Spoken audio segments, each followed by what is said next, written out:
you don't always notice it happening.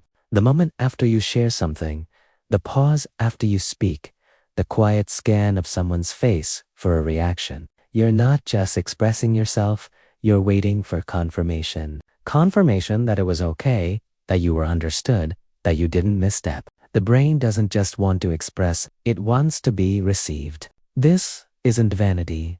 It's not weakness. It's something much older than that. Your nervous system is constantly reading your environment for signals of acceptance or rejection, not because you consciously choose to, but because your survival once depended on it. Being accepted meant safety, being rejected meant exposure. So your brain learned to monitor feedback carefully, and that monitoring never fully disappeared. At its core, your brain is trying to reduce uncertainty. Uncertainty consumes mental energy. It forces the brain to keep processing, predicting, and recalculating. When you don't know how something was received, the loop stays open. Did they understand? Did you say too much? Did you say the wrong thing? This unresolved state increases cognitive load. Validation closes the loop. One nod, one reply, one signal of approval. And suddenly, the tension drops. Validation isn't just emotional, it's neurological closure. Your brain can stop simulating alternative outcomes. It can stop replaying the moment. Clarity allows the nervous system to settle, not because validation defines your worth, but because it ends uncertainty. Validation also interacts with dopamine. Dopamine is not simply the chemical of pleasure, it's the chemical of prediction and reinforcement. When your brain receives positive social feedback, dopamine strengthens the neural pathway associated with that behavior.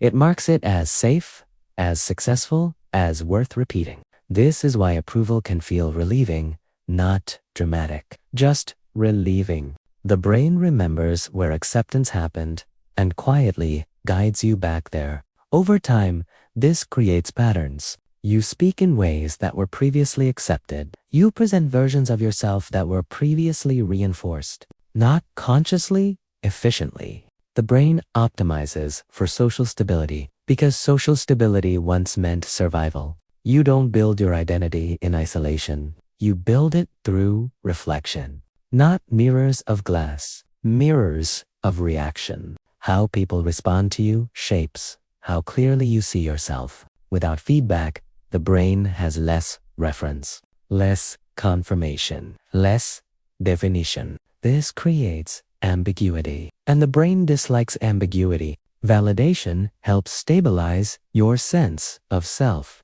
not because others define you completely, but because external signals help the brain organize internal understanding. This is especially true in uncertain environments. New roles, new relationships, new versions of yourself. In these moments, the brain searches for feedback to anchor its perception, to understand where you stand, to understand who you are becoming. Seeking validation doesn't mean something is wrong with you. It means your brain is doing what it was designed to do. It's trying to locate safety, to reduce uncertainty, to stabilize identity.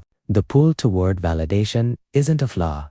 It's a signal of awareness. But awareness changes your relationship with it. The moment you understand the mechanism, it stops controlling you unconsciously. You begin to recognize the feeling without being driven entirely by it. You notice the pause, the scan, the quiet pull toward confirmation, and instead of reacting automatically, you observe it, not with judgment, but with clarity. Because the brain seeks validation to feel certain. But certainty doesn't always come from outside. Sometimes it comes from understanding what your mind is trying to protect. And once you see that clearly, the need becomes quieter, not forced away, just understood.